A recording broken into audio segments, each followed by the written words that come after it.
ओम शांति अव्यक्त समिगै 7 अक्टूबर 2025। हर समय हर आत्मा के प्रति मन सा स्वतः शुभ भावना और शुभ कामना के शुद्ध वाइब्रेशन वाली स्वयं को और दूसरों को अनुभव हो। ஒவ்வொரு நேரமும் ஒவ்வொரு ஆத்மாவிற்காகவும் அப்ப அந்த ஒவ்வொரு ஆத்மாவிற்குமான என்ன அர்த்தம்?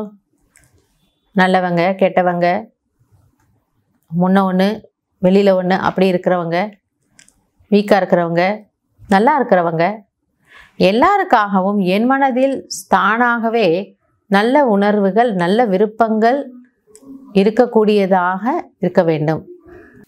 ஆக பாபா சொல்லாரு, நமக்கே அப்படி ஃபீல் ஆகிறோமா, ஆஹா என் மனம் ரொம்ப நல்லா இருக்கு, நான் ரொம்ப நல்ல மனசோடு இருக்கிறேன். அப்போ அது நமக்கே ஃபீல் ஆகும்பொழுது மற்றவங்களுக்கு என்ன ஆகும்? ஃபீல் ஆகும், சரி இவங்க ரொம்ப நல்லா இருக்காங்க, நல்ல மனசோடு இருக்காங்க, அப்படி அனுபவம் ஆகணும்.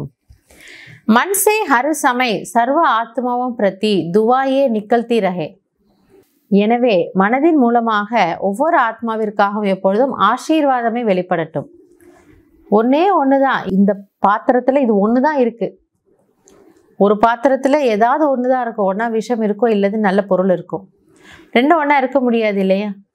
இருக்கவே முடியாது. அதுவும் விஷம் இருந்ததுன்னா அது மற்றதையும் விஷமாக மாத்திடும். நல்லது இருக்கு, அது விஷயத்தை மாத்திரமானா முடியறது இல்லை. ஆனா நம்ம மனசாவுக்கு அவ்வளவு சக்தி இருக்குன்னு பாபா சொல்றாரு. எனவே மனதின் மூலமாக அனைத்து ஆத்மாக்களுக்கும் ஆசீர்வாதம் தான் வெளிப்பட வேண்டும். மனசா சதா இசி சேவாமே பிஸி ரஹே. அப்ப பாபா புரிய வைக்கிறாரு, உங்களுடைய மனசை இதிலே பிஸியா வச்சுக்கோங்க, இதுல நீங்க சுறுசுறுப்பா எப்போ முனைப்பா இருங்க.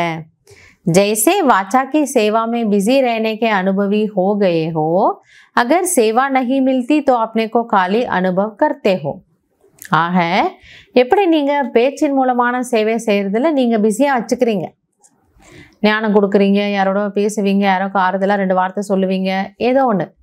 அதே போல இப்போ இந்த மனசா சேவையில நீங்க பிஸி ஆகணும். இப்போ என்ன பண்ணிட்டு இருக்கிறேன்னு பாபா என்ன கேட்டார்னா, பாபா இவங்க உடம்பு சரியில்லைன்னு சொன்னாங்க, அவங்களுக்காக யோகா பண்ணிட்டு இருக்கேன். மறுபடியும் 6 மணி கூப்பிடுறாரான், குழந்தை இப்போ என்ன பண்ணிட்டு இருக்கிற, மேலே வாங்குறான், இதோ வர்றேன் பாபா. அப்போ பாபா என்ன சொல்வார், இந்த பாரு அங்கே ஏதோ ப்ராப்ளம் ஆச்சு, அங்கே வெள்ளம் வந்தது, அங்கே போனி அப்படின்றாரு. அங்கே போய் நான் யோகா பண்ணிட்டு வரேன். ஃபிசிக்கலாக போல பாபா என்னை சூக்ஷமாக ஃபரிஷ்தாவை கூட்டிகிட்டு போகிறாரு. வேறு எதோ இப்போ என்ன பண்ணுறேங்கிறாரு, இதோ வந்தேன் பாபா, கொஞ்சம் இருங்களேன், இங்கே கீழே யாரோ இந்த ஒரு விஷயம் சொன்னாங்க, அவங்களுக்கு உடம்பு சரியில்லை, வீட்டில் ஏதோ ப்ராப்ளமா, கொஞ்சம் யோகா பண்ணிட்டு வரேன். இப்படி நீங்கள், ஏன்னா உலகம் துக்கமான உலகமாக இருக்குது, பின்ன துக்கி ஆத்மாக்கள் எவ்வளோ பேர் இருக்கிறாங்க, நீங்கள் அவங்களுக்கு கொடுக்கறதுல பிஸியாக வச்சுக்கோங்க. ऐसे हर समय वाणी के साथ साथ मनसा सेवा स्वतः होती रहे. ஸோ அப்போ உங்களுக்கு வார்த்தையின் மூலமாக ஞானம் சொல்கிறதுக்கு அது ஒரு வேளை வாய்ப்பு இல்லை, ஏதோ ஒரு சூழ்நிலை அப்படின்னா, ஐயோ இன்னைக்கு ரொம்ப காலியாக இருக்கேன் அப்படி நீங்கள் ஃபீல் பண்ணுறீங்க இல்லையா? அதே போல் இப்போது அது ஃபீல் பண்ண வேண்டாம். ஆனால் மனதின் வார்த்தைகளின் கூடவே மனதின் மூலமாகவும் சேவை தானாக நடைபெறட்டும். பேசும்போதே கூட ஞானம் கொடுக்கும்போதே நீங்கள் சக்திசாலி நிலையிலிருந்து கொடுக்குறீங்க. ஸோ ஆக நீங்கள் உங்களை எப்போவுமே இந்த மனசா சேவையில் பிஸியாக வச்சுக்கோங்க. நல்லது. ஓம் சாந்தி.